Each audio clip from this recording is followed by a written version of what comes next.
بسم اللہ الرحمن الرحیم۔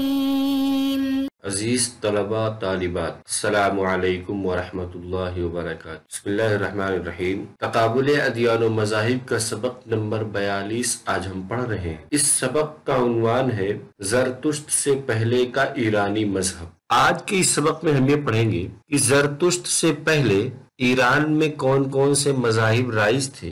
ان مذاہب کی تفصیل پڑھیں گے کہ وہ کون سے عقائد تھے، کیا تھے، اور زرتشت جب آیا تو اس نے ان میں کیا اصلاحات کی۔ لیکن زرتشت سے پہلے کا ایران، یعنی اس سے پہلے کی ایران کی کیا حالت۔ مورخین کا اس بات پر اتفاق ہے کہ 9ویں صدی قبل مسیح میں آریائی نسل کی ایک شاخ جنوبی روس سے چل کر مغربی ایران کے سلسلے کوہ زاغروس کے وسطی علاقہ میڈیا میں آباد ہوئی، اور اس جغرافیائی نسبت سے یہ لوگ ماد کہلائے۔ اسی نسل کی ایک شاخ مشرقی ایران میں آباد ہوئی۔ یہ لوگ صوبے کرمان سے ہوتے ہوئے پارس آئے اور پارسی کہلائے۔ اس عبارت میں اصلاً پارسی قوم کی تاریخ بیان کی کہ مغربی ایران میں ایک پہاڑ ہے زاغروس، اس کے علاقے میں زاغروس نامی پہاڑ کے علاقے میں میڈیا نام کا جو علاقہ تھا، وہاں کے لوگوں کو ماد کہا جاتا تھا، اور اسی ماد کی ایک شاخ،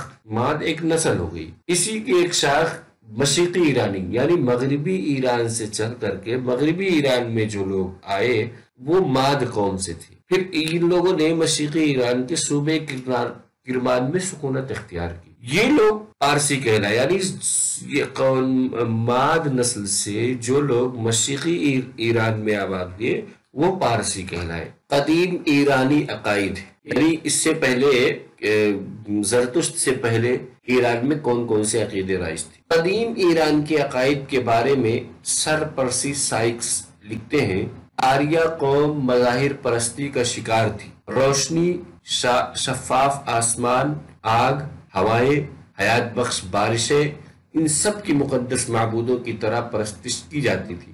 ظلمت اور قحط سالی کو ملعون دیو تصور کیا جاتا تھا۔ اس مشرکانہ نظام میں آسمانوں کو بڑی اہمیت دی جاتی تھی۔ سورج کو آسمان کی آنکھ کہا جاتا اور روشنی کو آسمان کا فرزند۔ آسمانی دیوتا ورن، جسے یونانی یورانس کہتے تھے، اس کو سب سے بڑے خدا کی حیثیت سے پوجا جاتا تھا۔ اس کے علاوہ متھرا جو روشنی کا دیوتا تھا، اس کی بھی پوجا کی جاتی تھی۔ اس میں 2-3 باتیں ہیں، یہ تمام باتیں خلاصہ یہ کہہ سکتے ہیں کہ قدیم ایرانی عقائد میں جن لوگوں کو دیوتا کا درجہ دیا گیا ہے، جن کی عبادتیں کی جاتی تھیں، وہ مظاہر پرستی سے متعلق۔ مظاہر پرستی جیسے کہ روشنی کی پوجا کی جاتی تھی، آسمان جب صاف شفاف ہوتا تھا تو اس وقت آسمان کی پوجا کی جاتی تھی، آگ کی پوجا کی جاتی تھی، ہوا کی پوجا کی جاتی تھی، بارش کی پوجا کی جاتی تھی، اور ظلمت اور قحط سالی کو ملعون دیو، یعنی اس کو بھی یہ مانا جاتا تھا کہ اس کی پوجا ہونی چاہیے، لیکن اس کو ملعون مانا جاتا، اور قحط سالی سے ڈرتے تھے، اس ڈر کی وجہ سے بھی اس کی پوجا کی جاتی تھی۔ اسی طرح آسمانی دیوتا جو تھے اس کا نام وروس تھا، اور روشنی کے دیوتا کا نام متھرا تھا۔ یہ تمام چیزیں قدیم ایرانی عقائد میں سے شمار کی جاتی ہیں۔ عبادات، اس وقت میں کون کون سی عبادات تھیں؟ ان میں سب سے پہلے نمبر پہ مظاہر پرستی۔ زرتشت کی بعثت سے قبل مظاہر پرستی اور اصنام پرستی زوروں پر تھی۔ ایران کا ذریعہ معاش زراعت تھا، اس وجہ سے ایرانیوں نے ہر اس مظاہر قدرت کی پوجا کی جو ان کی زراعت کے لیے مفید تھے۔ سورج کی اس وجہ سے پرستش کی کیونکہ سورج کی گرمی کھیتوں کے پکنے اور نشو و نما کے لیے ضروری ہے۔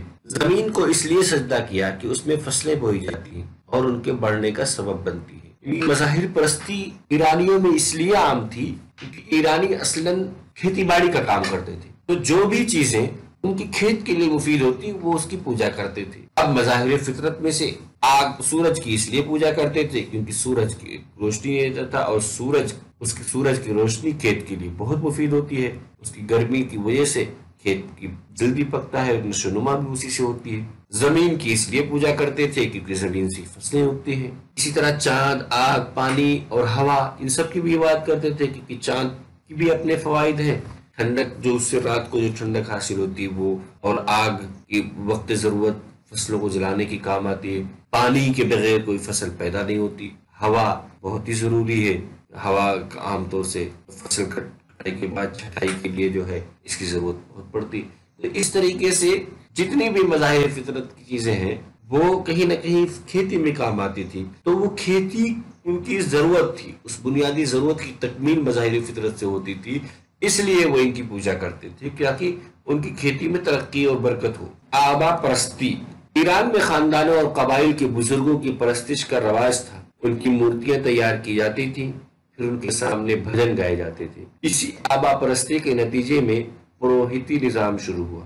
پروہتوں کو موغ کہا جاتا تھا. انہوں نے رسوم، قربانیوں اور سحر و فسوں کو رواج دیا. اس طبقے کا عوام میں بہت زیادہ اثر تھا. عوام میں ان کے متعلق خیال کیا جاتا تھا کہ وہ دیوتاؤں کے مقرب ہوتے ہیں، وہ اپنے منتروں کے ذریعے حسب خواہش کام نکال سکتے ہیں اور زمین کی پیداوار اور جانوروں کا دودھ بڑھانے کی قدرت رکھتے ہیں. ایرانیوں میں دوسری قسم کی جو عبادت تھی وہ آبا پرستی کی تھی، یعنی اپنے ہی آبا و اجداد، اپنے قبیلے کے بزرگ جو وفات پا چکے ہیں ان کی مورتیاں بنائی جاتی تھی. ان مورتیوں کے سامنے طرح طرح کے گیت اور بھجن گائے جاتے تھے، ان کی پوجا کی جاتی تھی. اور جو ان کی پوجا کراتے تھے ان کو پروہت یا مغ کہا جاتا تھا. ایرانی اصطلاح میں مغ کہا جاتا ہے، عام طور سے ان کو پروہت کہا جاتا ہے، پنڈت کہا جاتا ہے. تو مغ جو ہوتے تھے، مغوں نے ہی آبا پرستی کو برقرار رکھنے کے لیے طرح طرح کے رسومات، قربانیاں اور جادو وغیرہ اس طرح کی سے متعلق الٹی سیدھی کہانیاں بگڑ رکھی. یہ تمام چیزیں یہ مغوں نے ایجاد کی آبا پرستی کو برقرار رکھنے کے لیے. اچھا، آبا پرستی پہ سے متعلق ان کا جو ہے جو یہ پوچھتے تھے جو لوگ، ان کا خیال یہ ہوتا تھا کہ ان سے جو ہے ہم اپنے کام حسب خواہش کام نکال، جو ہم چاہیں وہ کام ان کی پوجا ان کو خوش کر کے نکال سکتے ہیں. انہی سے زمین کی پیداوار بھی بڑھ سکتی ہے، جانور کا دودھ بھی بڑھ سکتا ہے. یہ ان چیزوں پر قادر تھے. کچھ مخصوص کام تھے جو آبا پرستی سے لیے جاتے تھے. دیوتا. قبائلی اور خاندانی دیوتا کے علاوہ اور بھی بے شمار دیوتا تھے جن کی پرستش کی جاتی تھی. ان میں سب سے زیادہ مشہور متھرا نامی دیوتا تھا. ابتدا میں سورج دیوتا تھا. خاص معبود یہ تھے: سحر یعنی آسمان، خورشید یعنی سورج، ماہ یعنی چاند، ارمائیتی یعنی زمین، آتش یعنی آگ، آب یعنی پانی، باد یعنی ہوا. ہیروڈوٹس کے بیان سے ظاہر ہوتا ہے کہ 5ویں صدی قبل مسیح کے وسط میں ایرانی ان معبودوں کی پوجا کرتے تھے. اسٹریبو نے بھی ایرانیوں کو کہ آگ اور پانی پوجنے کا ذکر کیا ہے. یعنی آبا پرستی کی میں جو خاص اپنے قبیلے کے بزرگوں کی جو مورتیاں ہوتی تھی، جن کو دیوتا کا بھی درجہ دیا گیا تھا، ان کے علاوہ بھی ایرانیوں میں ان کے علاوہ کچھ الگ قسم کے بھی دیوتا تھے. جسے انہوں نے ہر ایک کا آسمان کا دیوتا الگ بنا رکھا تھا، سورج کا دیوتا الگ، چاند کا الگ، زمین کا الگ، آگ کا الگ، پانی کا الگ، ہوا کا الگ. یہ جو ہے ان کو بھی دیوتا کی شکل دے رکھی تھی، ان کی بھی ایک شکلیں بنا رکھی تھی اور اس کی مورتی بنائی ہوئی تھی، اس کی پوجا کرتے تھے. اور ہیروڈوٹس مورخ یہ کہتا ہے کہ 5ویں صدی قبل مسیح کے وسط میں ایرانی ان معبودوں کی پوجا کرتے تھے. قدیم ایرانی مذاہب اور ویدک عہد.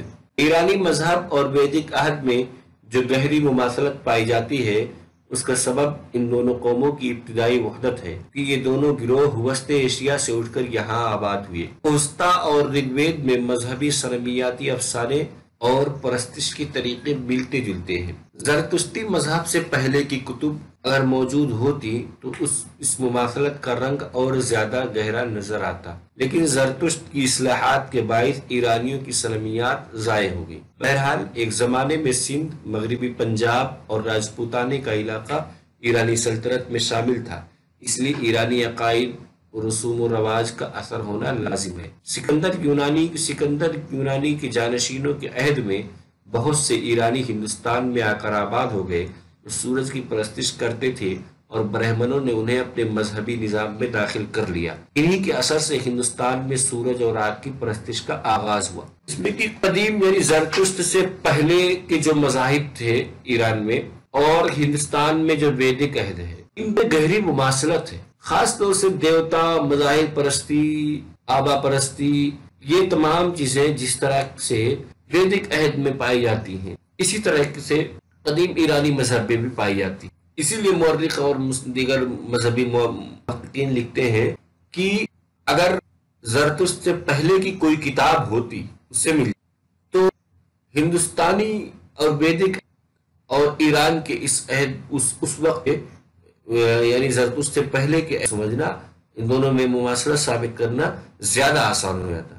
یعنی اس وقت جو ایران میں جو سنمیات تھی، جو مورتیاں تھی، اس سے ہندوستان میں جو مورتیاں تھی دونوں میں مماثلت ثابت کرنا آسان ہوتا. لیکن پھر بھی آگ کی پوجا، ہوا کی پوجا، سورج کی پوجا، یہ تمام چیزیں جس طریقے سے ایران میں پائی جاتی تھی ایسے ہی ہندوستان میں بھی پائی جاتی تھی. آج کے اس سبق کا خلاصہ ہے، اس سبق کا خلاصہ ہے کہ اس سبق میں ہم نے سب سے پہلے یہ پڑھا کہ زرتشت سے پہلے کے ایران کیا تھا، کیسے لوگ وہاں عام طور سے وہ پارسی تھے. آگے ہم پڑھیں گے کہ پارسی ایک الگ دھرم ہے، اس کو زرتشت سے نہ سمجھا جائے، یہ پارسی قدیم مذہب ہے زرتشت سے پہلے. اور پھر اس کے بعد ہم نے پڑھا قدیم ایرانی عقائد کیا تھے، زرتشت سے پہلے کے جو لوگ تھے ان کے عقائد کیا تھے. پھر عبادات کے بارے میں پڑھا ان کے. پھر قدیم ایرانی مذاہب اور ویدک عہد اس کے بارے میں پڑھا کہ ان دونوں میں کیا